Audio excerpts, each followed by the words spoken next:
I do want to preface this video off by saying, wait, is it preface this video off? Okay. Woo! What's up, YouTube? I cannot believe that I'm even saying welcome to my YouTube channel. I do want to preface this video by saying that this is going to be the real and the raw of motherhood, of marriage, and of my ministry, my journey and my spiritual walk, my titles as mother, as wife, as intercessor, as whatever the Lord calls me to. That's what this is going to be. So come along for the ride, because we're going to have fun. We're going to be real. We're going to be raw. We're going to be exposed a little bit, a little uncomfortable, but I promise you it's going to be fun. So this has been a long time coming. This is something that I've been talking about for a while, and I finally stepped out and did it. And I'm so excited to be sharing my story, my journey with you all in relation to motherhood, marriage, and ministry. Woo! To give you a little bit about me, my name is obviously Chelsea Rush.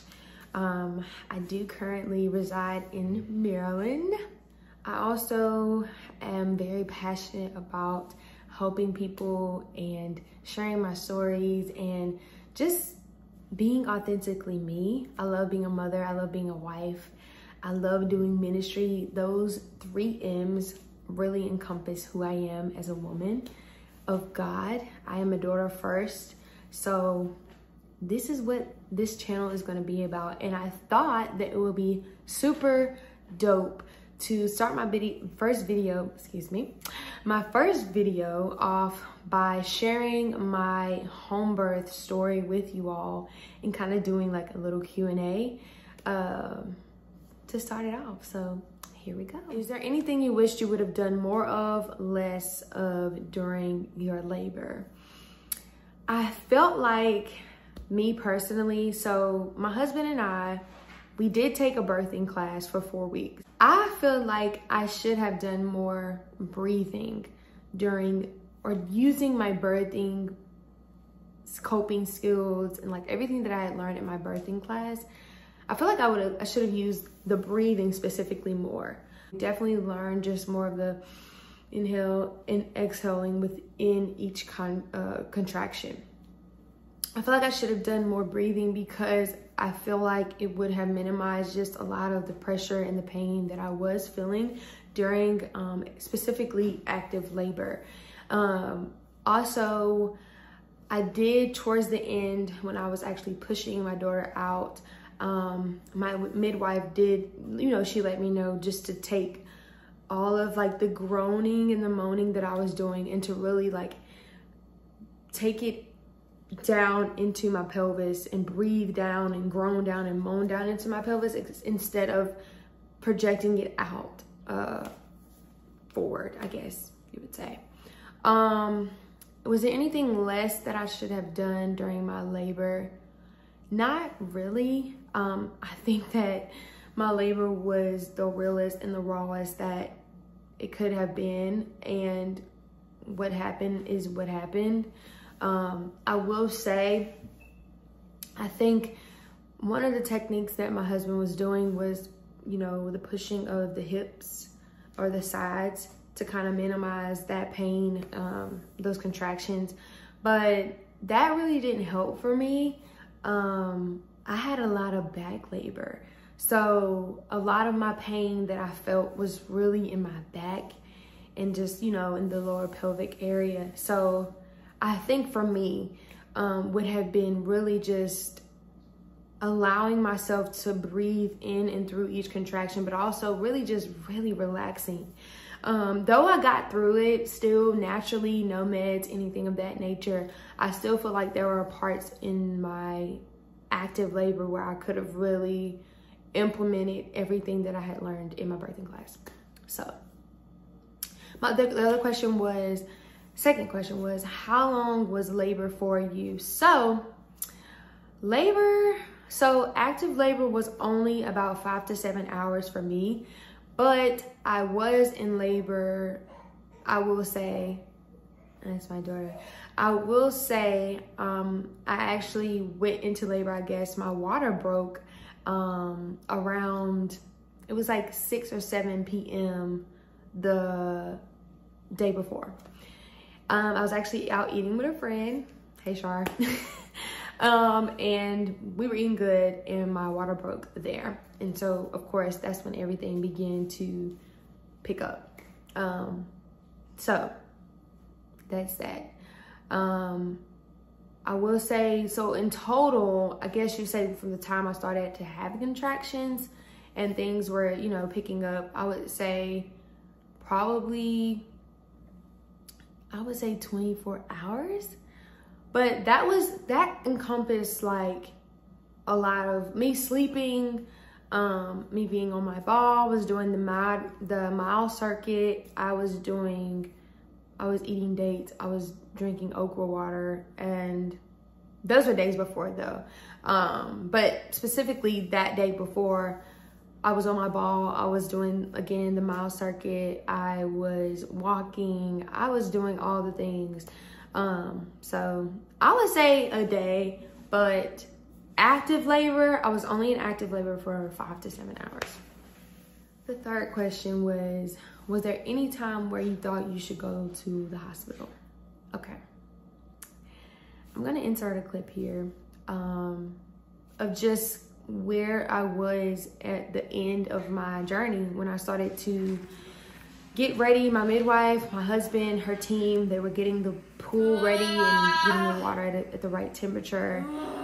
I remember at that moment almost giving up because I was in so much pain, and I almost thought that I was gonna have my baby on the floor as I was waiting for my midwife to get everything together, my husband and her team. I just remember experiencing really bad pressure. I remember seeing like blood, you know, I was just seeing all these things, and I remember saying like, you know, I don't think I'm gonna make it to the pool, or I don't even think I'm gonna make it to finish this out. I remember being so exhausted in that moment, but I knew I was very close to meeting my daughter, and that was the one thing that really motivated me to really keep pushing and to keep just going through every contraction, every bit of pressure, every bit of pain that I was experiencing. The fourth question was, how would you encourage someone else who desires home birth?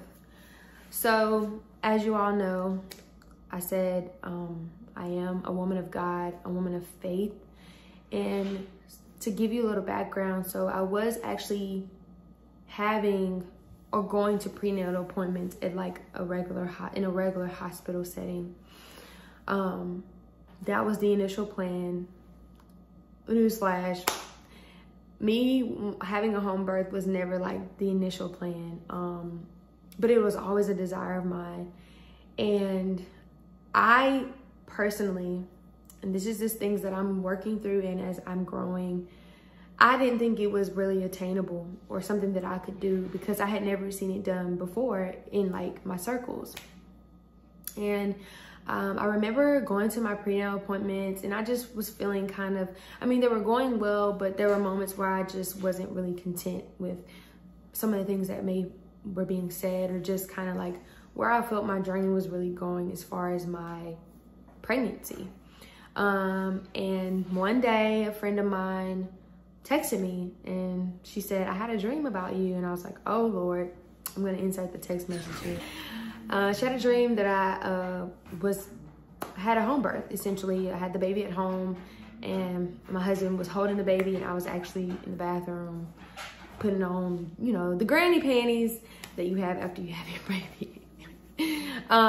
And at that moment, I knew that was confirmation. I knew that was God telling me like that was his desire for me to have a home birth, and that it wasn't just my desire in my heart, that he had put that in my heart to have a home birth. So from there, I began my So I found out I was pregnant in June. From June about to October, I was going to regular prenatal appointments, and then October is when I begin my journey with my midwife, Deanna. If I was to encourage someone though to have a home birth, of course, I'm just speaking from my own journey. I definitely prayed about it, but also go for it, you know? If it's something that you desire, do it. There is nothing that we cannot do. There's nothing that we as women cannot have.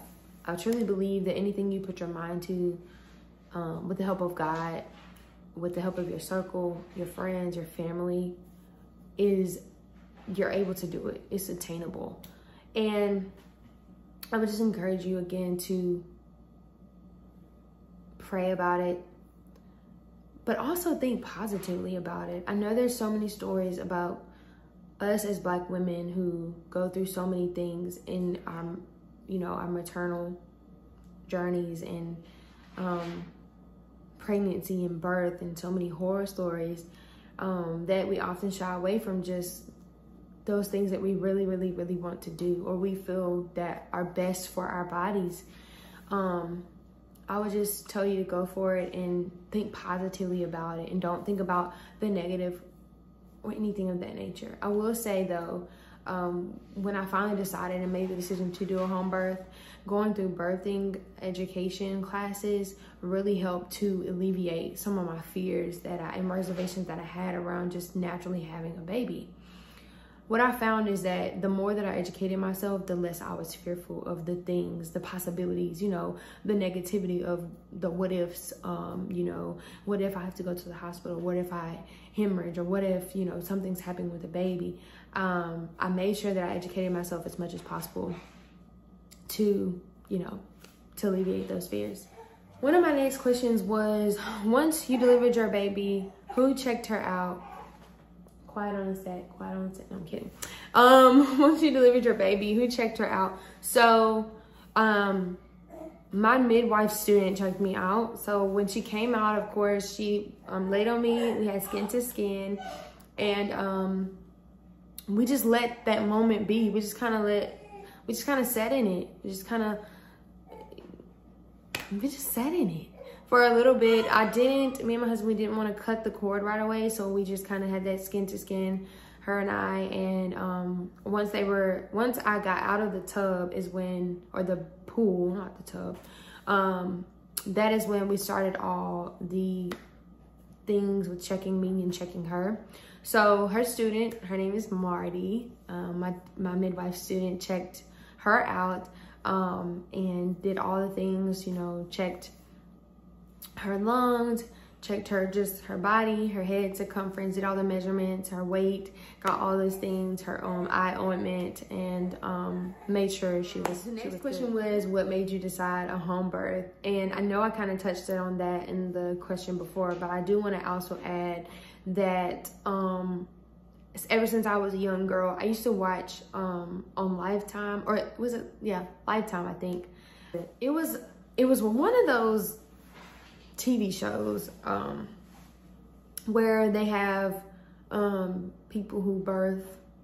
There were moms who were birthing their babies, having their babies, and I would watch those videos, those TV shows. I also would watch a lot of YouTube videos of just people having home births. I don't know where it came from, where my infatuation was with home births and women birthing in general, but that's just what I was doing. And I remember saying as a little girl, I want to have a home birth someday whenever God allows me to have children. And here I am, having had a home birth. And that little innocence, I guess, as a young girl, teenager, ended up being fulfilled as an adult. So yeah. What was the most difficult part? So one of the most difficult parts, I think, for me was that I thought would be easier was pushing. I remember, now granted, I was not pushing that long. I pushed for maybe like 20, 30 minutes. But I do remember thinking that it would be a little easier. There were moments where I would push and she would come out, they would see her head, but it would come back in. And that happened several times. But once my midwife told me to take my groaning and shift it downward instead of outward, that is when I saw progress. And she shortly came out after that. The other thing that I think was difficult was breathing through that pain and those contractions. You know, you see on TV, it's nothing like TV, y'all. I know I said that earlier, but it really isn't. Like, you know how you see the whole,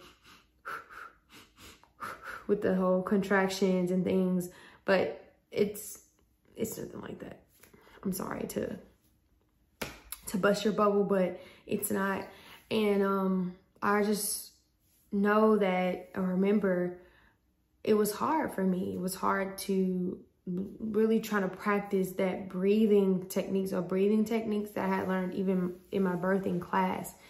And also, I think another thing that was difficult was the mental strength that comes with birthing naturally. You know, you plan and you hope for things and you have faith for things, but you got to go through it first to get to where you want to go, or what you feel like you desire, what you want. And the saying that they say, what is the saying? Anything worth having doesn't come easy. And nothing about this journey, home birthing specifically, was easy. I think the easiest part was just keeping myself in the vein and reminding myself that I'm going to see my baby soon. Like, I'm going to see my daughter soon. I'm going to see what she looks like. I'm going to see if she actually has hair. Because y'all thought she was going to be bald. I don't know why I thought that, but I don't know. That's just me thinking how I think sometimes. I thought she was going to be bald, but I had to keep... I think the biggest motivation, and I think the beauty about motherhood, is that even in pregnancy, there are things that you do that you say you would never do. There's so much growth that happens. There's so much that happens even when your baby actually gets here that you do, that you say you never do, but because of this human being, because of this beautiful blessing, you literally will make something out of nothing. You will literally start doing things that you didn't even know you had the strength to do, that you didn't even know you could do, that you didn't even know were inside of you. Like, me doing this YouTube channel really speaks to the fact that my daughter really is a blessing sent from God, because she's really birthed things in me that I never knew I could do. I've said since my baby had her first breath into this world, her birthed something in me. It birthed purpose. It birthed me letting go of fears of even doing something like this, even speaking. She's just been a blessing. Go after that thing you've always said you wanted to do. Go after that thing you're afraid to do. Go after that thing you said you never do, but you're gonna do it because there's purpose in you. There's someone that needs to hear your story. There's someone that relates to your life and even how you so boldly walk out your faith and so boldly walk out just being who God has called you to be. So I hope that this video enlightens you. It sparks something in you to want to do something of this magnitude, to put yourself first, to not be afraid to do the unorthodox, to do what no one else around you has done, and to really move into that and know that on the other side it's going to be good. It's going to be one of the greatest experiences that you've ever experienced. And when you do it, man, you're going to feel like you can do anything, that you can accomplish anything. So yeah, that's a little bit about my birthing story. And if you guys want to know more, let me know. Please subscribe, like, comment, share with your friends, your family, this story, because someone needs to hear it. And I want to see you win. I want to see you do the things that you always wanted to do as a mom. If you're a mom, as a wife, if you're a wife, if you're a woman in ministry, a woman in ministry. If you're anything else, heck, do it, okay? I love you, God loves you, and there's nothing you can do about it. Peace.